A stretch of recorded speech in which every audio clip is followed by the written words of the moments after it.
Hello नमस्कार दोस्तों। तो आज हम फिर बात करेंगे अडानी ग्रुप के बारे में। जैसा आप जानते हैं कि अडानी ग्रुप के ऊपर फिर से संकटों का जो बादल है मंडराने लगे हैं। तो चलिए जान लेते हैं वो कौन से बादल हैं। तो दोस्तों यह है न्यूज द इकोनॉमिक टाइम की है। जैसा आप यहाँ देख पा रहे हैं अडानी के शेयरों में फिर आ सकती है बड़ी गिरावट है। एमएससीआई ने कहा अकाउंटेंट में हेरफेर के मामले सामने आए। तो जैसा आप यहाँ पर देख ही पा रहे होंगे और जैसा यहाँ ये न्यूज पूरा दिया हुआ है, हिंडनबर्ग रिसर्च रिपोर्ट के बाद अडानी ग्रुप की कंपनियों का रिव्यू रिसर्च फर्म एमएससीआई कर रहा है। एमएससीआई में पाया कि अडानी कंपनियों में अकाउंटेंट में हेरफेर के मामले सामने आए हैं। एमएससीआई ईएसजी रिसर्च ने अपने कवरेज में अडानी ग्रुप की सभी कंपनियों के लिए रिश्वत और धोखाधड़ी और गवर्नेंस स्ट्रक्चर विवादों के मामलों को जोड़ा है। पेश की गई फैक्ट शीट के अनुसार एमएससीआई ईएसजी कंट्रोवर्सी स्कोरिंग और फ्लैगिंग सिस्टम निवेशकों को संभावित प्रतिष्ठित जोखिमों के प्रति अलर्ट करता है। और जैसा यहाँ नीचे भी देखते बता दें कि हिंडनबर्ग रिसर्च में 24 जनवरी की रिपोर्ट के बाद अडानी ग्रुप की 7 लिस्टेड कंपनियों के बाजार मूल्य में कुल $100 मिलियन से अधिक नुकसान हुआ था, जिसमें स्टॉक में हेरफेर और टैक्स के गलत उपयोग का आरोप लगाया था हिंडनबर्ग ने। और कर्ज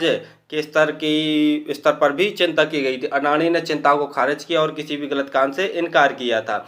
लेकिन एमएससीआई ईएसजी रिसर्च ने बीते दिन शुक्रवार को कहा कि उसने हाल ही में अडानी समूह की संस्थाओं के कुछ एनवायरमेंट, सोशल और शासन के आकलन को बदल दिया है। शॉर्ट सेलर रिपोर्ट के बाद से एमएससीआई ईएसजी रिसर्च ने अपने कवरेज में अडानी समूह की सभी कंपनियों के लिए रिश्वत, धोखाधड़ी और गवर्नेंस स्ट्रक्चर विवाद के मामलों से जोड़ा है। एमएससीआई ईएसजी रिसर्च ने रॉयटर्स को दिए एक बयान में 3 मार्च को मामले में डेवलपमेंट के बाद हिंडनबर्ग से संबंधित विवाद के मामले में अपने आकलन को मामूली से मध्यम कर दिया। कहा कि डाउनग्रेड और रिजल्टिंग स्कोर के बदलाव से प्रत्येक कंपनी को ओवरऑल ईएसजी रेटिंग में कोई बदलाव नहीं हुआ। बयान के अनुसार एमएससीआई ईएसजी रिसर्च द्वारा रेट की गई संस्थाओं में Adani green energy, Adani power, Adani total gas, Adani transmission और अडानी एंटरप्राइजेस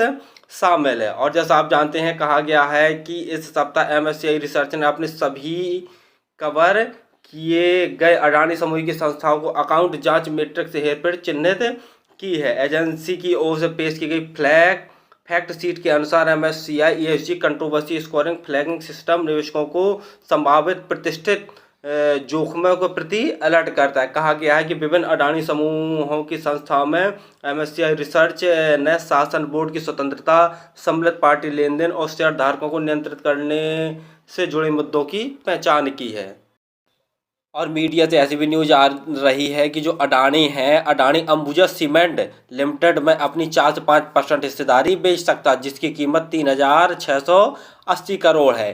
तो देखा जाए तो हो सकता है मंडे में इस शेयर में हो सकता है गिरावट देखने को मिले, लेकिन फिर भी किसी भी शेयर में इन्वेस्ट करें तो थोड़ा सोच समझ कर ही किया करें। और ये भी सुनने में आ रहा है, ये भी मीडिया न्यूज ही है कि अडानी बिल्डर है, उनकी भी हिस्सेदारी बेचने पर अडानी ग्रुप विचार कर रहा है, लेकिन ऐसी कोई ऑफिशियल न्यूज नहीं है, ये सिर्फ एक मीडिया न्यूज है। तो इन दोनों शेयरों में थोड़ा सा देखकर ही या अपना एनालिसिस करके ही शेयरों को बाई करें।